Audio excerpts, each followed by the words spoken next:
روضہ امام رضا علیہ السلام کا مختصر سا تعارف۔ بادشاہ امام رضا علیہ السلام کے حرم کا کل رقبہ 240 ایکڑ ہے، یعنی 1920 کنال۔ حرم پاک کا ایک چکر 4 کلومیٹر کا پیدل سفر بنتا ہے۔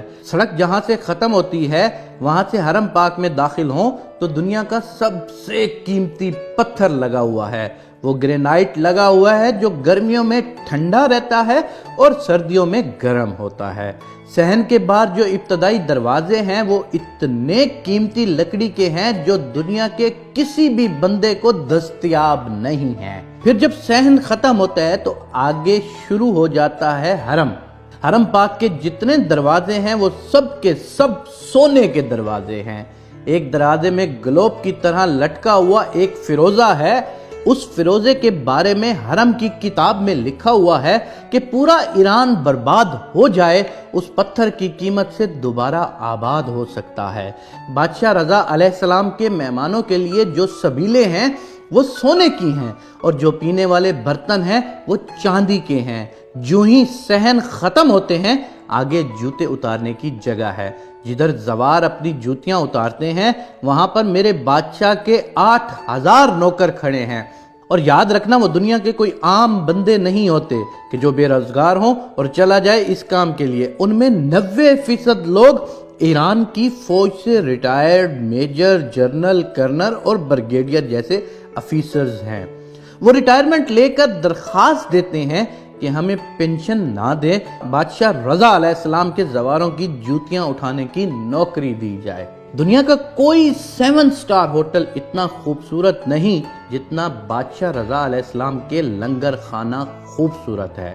جہاں تک میں نے ایک عالم دین سے سنا تھا کہ وہاں پر زوار کی عرش کے فرشتے مہمان نوازی کرتے ہیں۔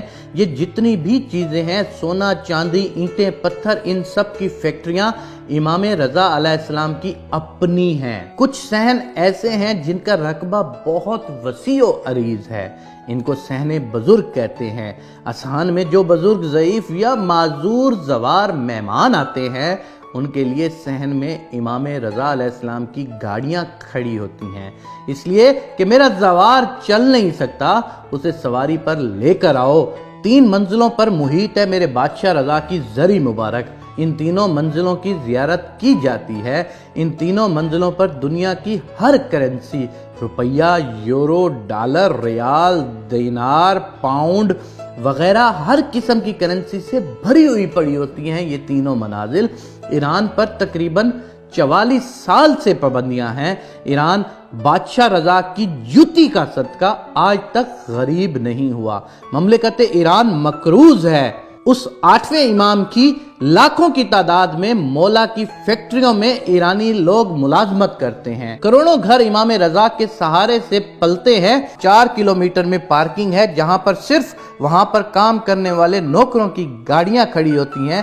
یہ ہے ایک مختصر سا تعارف جناب امام رضا علیہ السلام کا جو 8ویں امام ہیں۔ ایران پر 44 سال سے پابندیاں ہیں، لیکن اس ایک امام کی زیارت کے لیے پوری دنیا سے لوگ جو آتے ہیں ان کا دیا ہوا اتنا کچھ ہوتا ہے۔ امام رضا کی برکت اتنی ہوتی ہے کہ پورا ایران کبھی بھی غربت میں نہیں جا سکتا۔